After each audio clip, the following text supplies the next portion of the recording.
Estamos nuevamente aquí para hablar de un nuevo tema, otro capítulo más de física cuántica y todo lo relacionado con la física teórica. Vamos a hablar de los agujeros negros. Primero les voy a presentar este librito. Se llama El inglés de la manzana, Isaac Newton. Pues entre Isaac Newton y Albert Einstein, yo, para mi punto de vista, son los más grandes científicos de todos los tiempos. Es algo muy personal. Todos han hecho algo, pero estos no son científicos, estos son genios. Genios realmente. Pues vamos a hablar de los agujeros negros. En una primera instancia, cuando yo oí por primera vez hablar de este tema, yo dije que eso era una vacilada, que eso yo no me lo trago. Pero ya más adelante, cuando empecé a estudiar con más seriedad estos temas, me di cuenta que pues no solamente es muy factible, sino que es hasta cierto punto lógico. Bueno, vamos a empezar. Dice que la primera persona en hablar de estrellas oscuras, así se le llamó en primera instancia, fue John Michael, en 1784. En aquel entonces se pensaba, aunque la luz pensaban que la luz todavía eran partículas, como si fueran canicas. Michel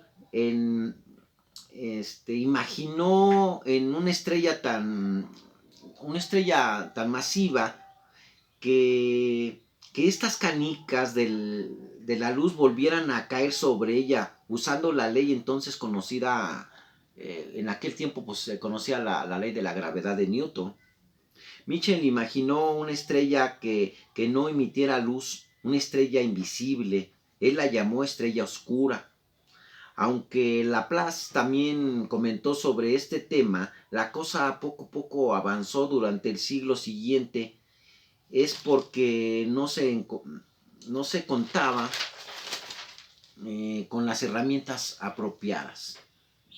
Pero esto cambió con la llegada de Albert Einstein y su relatividad general en 1915. Los sucesivos trabajos de Schwarzschild, Oppenheimer y Chandrasekhar, y posteriormente el de Gilbert, Hawkins y Penrose, acabaron por definir la teoría. Hoy ningún científico pone en duda la existencia de estos objetos, aunque por su naturaleza negra sobre un fondo negro, las evidencias que se tienen no son directas. ¿Qué es un agujero negro cósmico? Pues bien, supongamos que arrojas una pelota hacia arriba y cae de nuevo. Está actuando la gravedad que tira sobre ella hacia el suelo. Pero si la lanzaras más fuerte, ¿qué pasaría? ¿Llegaría algún momento en que pudieras lanzarla tan fuerte que nunca vuelva a caer? ¿A una velocidad tal que la pelota acabe escapando para siempre? ¿Es posible eso que se preguntaron? Haz de cuenta que si nosotros empezamos a aventar esto, la fuerza de gravedad hace que regrese. Pero si hubiera una fuerza muy grande que la aventara demasiado, ya la fuerza de gravedad no la rebasaría, pues. Y esto se escaparía y nunca más regresara. Pues esa pregunta que se hicieron, la respuesta es que sí. Es lo que se conoce como la velocidad de escape, para la cual la energía cinética de movimiento de la pelota es igual a la energía de la atracción de la gravedad. De hecho, esa fórmula la ocupan cuando despega una nave, un cohete, y lo quieren sacar del planeta. Calculan la,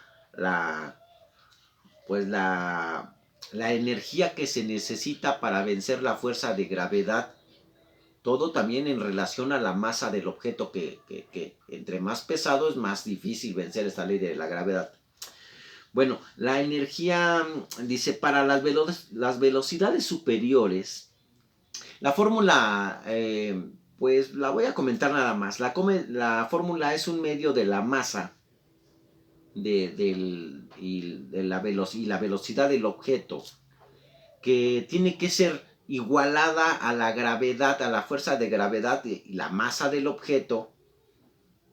Tenemos que igualar esa misma fuerza con la que queremos sacarlo. De perdida se tiene que igualar con la ley de la gravedad que está ejerciendo. Pero para poder vencer, tiene que ser un poquito más. Pues para velocidades superiores, la energía de subida es mayor a la energía que tira hacia abajo, y escapar para siempre. Con esta fórmula puede calcular la velocidad de escape para cualquier planeta. La velocidad de escape solo depende de cuán concentrada esté esta masa dentro de un objeto. Cuando más concentración, más velocidad de escape.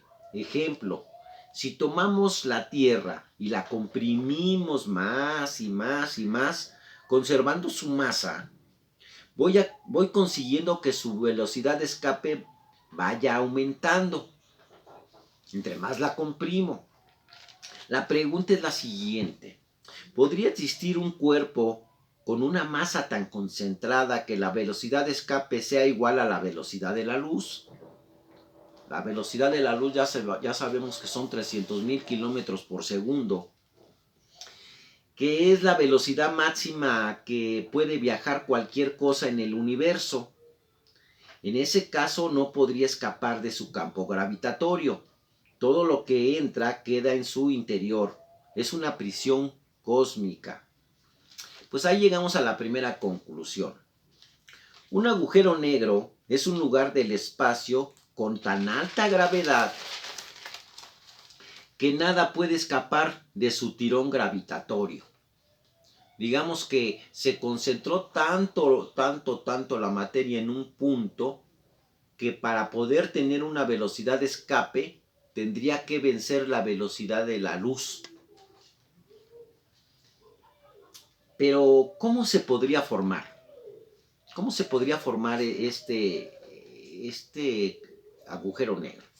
La primera persona en tratar seriamente este tema, utilizando la teoría moderna de la gravedad, o sea, a partir de la teoría de la relatividad, ya no usando la teoría de la gravedad de Newton, sino la moderna, fue un alemán llamado Karl Schwarzschild, un año después de la teoría de Einstein. O sea, la teoría de Einstein fue en 1915, esto fue entonces en 1916. Si se dan cuenta, estaba en plena Primera Guerra Mundial, que fue del 14 al 18.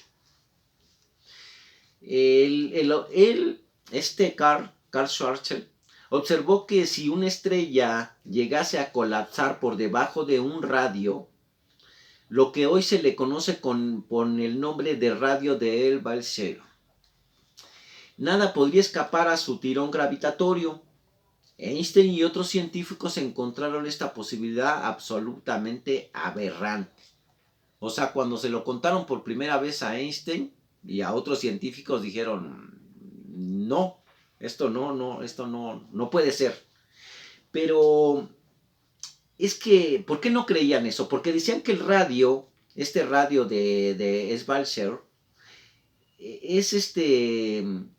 es realmente muy pequeño. Se necesitaría acumular muchísima masa y en un espacio muy, muy, muy ínfimo, muy pequeño. Nadie pensó que algo así pudiera ocurrir hasta que llegó un genio. Un genio él era un hindú. Se llama Subrahmanyan Chandrasekhar. Está medio difícil pronunciar su Chandrasekhar, su apellido y su nombre. Es un hindú. Él encontró un límite teórico para la masa a la que una estrella podría colapsar. ¿Qué quiere decir con esto? Una estrella es un equilibrio entre dos fuerzas opuestas que están compitiendo. La presión de radiación, que es la que hace que una estrella brille, y la gravedad. O sea, esas dos fuerzas están compitiendo. Una es fuerza de cohesión y otra fuerza de repulsión. ¿Qué la tiende a comprimir esta fuerza de gravedad? Lo que hace que nos preguntemos qué ocurre cuando se gasta el combustible estelar. O sea, cuando esa radiación cósmica se gasta y ya no hay algo que lo obligue a salir hacia afuera, pues entonces empieza la fuerza de gravedad a ejercer y empieza a colapsar. Cuando la estrella se apaga y no hay presión de radiación, la estrella deja de brillar y se comprime. Aquí surge una pregunta: ¿infinitamente? ¿Se comprime infinitamente? No, la respuesta es no. Hay un límite. Es que hay cosas que evitan que toda la materia se colapse en un único punto. A esto se le conoce como la presión de degeneración. A la materia no le gusta estar demasiado apretada. Los electrones acaban repeliéndose minuto a minuto. ¿Sí se acuerdan de nuestra tablita, no? Decimos que para que estos quarks estuvieran, no sé, dice, ¿qué los mantiene unidos? ¿Qué mantiene unido a estos quarks? Si los electrones se tienden a repelerse. Bueno, nosotros decimos que esto que los mantiene unidos era el gluón. ¿Ya ven por qué es importante que conozcamos esto? Bueno, proseguimos. Decimos que hay una regla que a la materia no le gusta estar concentrada en un solo punto. Y no le gusta estar, ahora sí que como diríamos, tan apretada, tan apretujada. Los electrones acaban repeliéndose. Esta fuerza mantiene la gravedad a raya y se crea un nuevo equilibrio.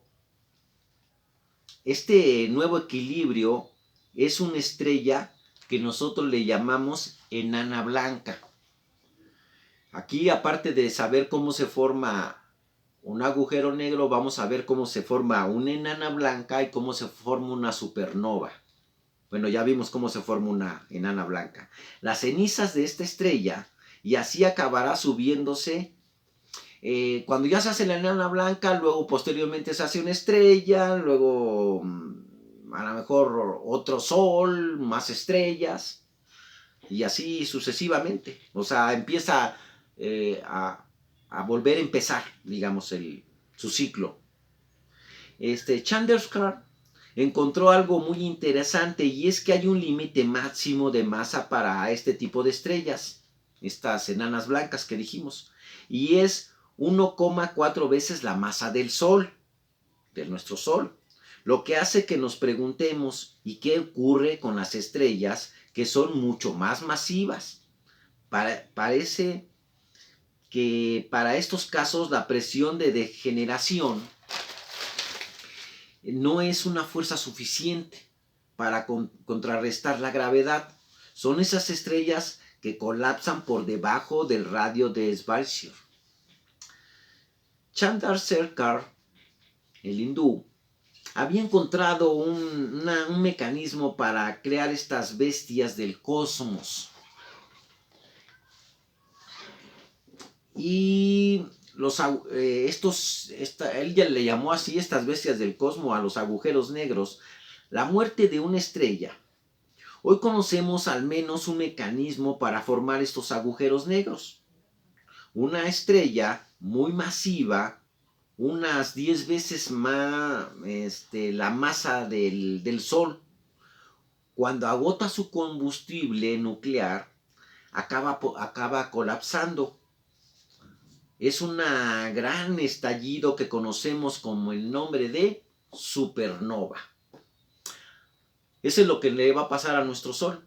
Cuando se le acabe esa energía nuclear, va a empezar a colapsar, y de repente va a explotar y se va a formar una supernova. Tras el estallido queda no queda nada. Dicen que queda silencio y ahí es donde nace el agujero negro. ¿Cuál es la conclusión? La segunda conclusión que vamos a dar. Los agujeros negros se forman por la muerte de una estrella muy masiva cuando acaba con su combustible nuclear. Ahí es donde se forma un agujero negro de esta singularidad. Luego vamos a explicar qué es esto de singularidad. ¿Estamos seguros realmente de que existe? Es una pregunta. ¿O nada más es una teoría? Pues la respuesta es sí, sí estamos seguros. Son tantas las evidencias que existen que por unanimidad la ciencia, el campo de la ciencia ya lo aceptó. Una fuerte fuente de rayos X que son producidos porque un agujero negro está chupando materia de su compañera estelar, una supergigante azul, la materia que va cayendo poco a poco en el agujero negro, calienta y se comienza a radiar rayos X. Digamos que aquí está una estrella masiva y aquí está otra estrella. Esta estrella masiva empieza a chupar la materia de esta y se le dice azul porque empieza a brillar demasiado. Cuando empieza a absorberse, a comerse literalmente poco a poco, la estrella masiva, oscura, a lo que se encuentra a su alrededor, a esta estrella, pues eso empieza a calentarse demasiado y empieza a radiar rayos X. Esos rayos X sí se pueden medir. Esa es una de las pruebas de que existe. Para Hawking, esto lo hizo Stephen Hawking, por ahí tengo el libro, ya lo mostré creo, pero lo voy a volver a mostrar. Esto no se trata él en primera instancia pensaba que no se trataban de agujeros negros. O sea, pensaba que era otra cosa dentro de sus estudios. Hay que acordarnos que Hawking también era un genio. Hasta 1990 que se dio cuenta de que las evidencias eran tantas y tan fuertes que pues no tuvo que acabar por aceptarlo. Ahora la pregunta que viene es cómo funcionan estos agujeros negros. Pues lo primero que hay que tener en cuenta es que estamos en el dominio de la especulación. Como nada de lo que entra puede salir, no podemos tener constancia directa de nada de lo que hay en su interior. Todo lo que vamos a hacer es trabajar con matemáticas. Pero las matemáticas que tenemos son incompletas hasta hoy. No hemos encontrado la teoría del todo. Y lo que está claro es que un agujero negro no es algo físico, no es sólido, sustancial, es simplemente una región del espacio, esférica, caracterizada por lo que llamamos el horizonte de sucesos, que es el punto de no retorno y coincide en el radio de Schwarzschild, o con la singularidad, que es el punto central donde toda la materia va a parar, es decir, todos los agujeros negros. Cuentan con lo que se llama a ese vórtice que se forma en el agujero negro donde se concentran esa luminosidad, esos rayos X, se le llama disco de agresión, que es como un remanente que se queda por los bordes. Es esa la materia remolinada que en un agujero negro va tragando y que por su energía que acumula es muy caliente y emite mucha radiación. Esa sí se puede medir, decimos. Un agujero negro está dado por 3 parámetros. La masa, o sea, la cantidad de materia concentrada. La masa también es como sinónimo de materia.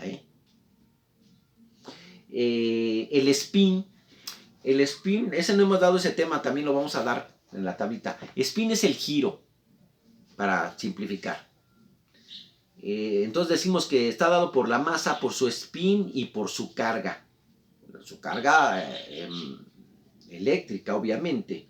El tamaño del agujero negro está relacionado con su masa. Todos los agujeros negros giran, o sea, es el spin, y todos los agujeros negros tienen una carga cero, o sea, no tienen carga eléctrica. Es una de sus características. La conclusión es una región del espacio vacía donde nada puede escapar. Aquí ponemos nosotros una analogía para decir ese vórtice que es la especialidad de Stephen Hawking. Ese vórtice, nosotros podemos imaginarnos una cascada donde va una embarcación y entre más se acerca a la cascada para caer, ya no puede regresar. Aunque ponga marcha para atrás, es tanta la fuerza ya de la atracción de la cascada que va a caer, que ya no puede regresar. Ese momento específico es el que se puede medir. Ese es uno de las grandes aportaciones de Hawking a la teoría de los agujeros negros. Porque pensamos que como por su naturaleza de que todo lo que entra ya no sale, pues hasta ahí nos quedamos. Sabemos que existen, que son reales, sabemos lo que provocan, pero no sabemos cómo medirlos. Pues Hawking sí. Ese remanente que queda en ese remolino, que todavía no cae en la cascada, pero que ya no puede escapar de la fuerza del agujero negro, es lo que se puede medir. Y entre otras cosas es lo que comprueba la existencia de estos monstruos cósmicos. Entonces, pues a partir de esto que yo aprendí, ya no sigo pensando que un agujero negro es una fantasía del humano. Es algo real que se puede comprobar y la ciencia está de acuerdo unánimemente. Pues es todo y nos vemos en el siguiente capítulo donde vamos a hablar posiblemente de la teoría de la relatividad de Einstein tan mencionada, o podemos hablar de la teoría de las cuerdas. Muchas gracias y nos vemos en el siguiente capítulo. Y queda pendiente el capítulo de leyendas esotéricas donde voy a hablar de las gárgolas.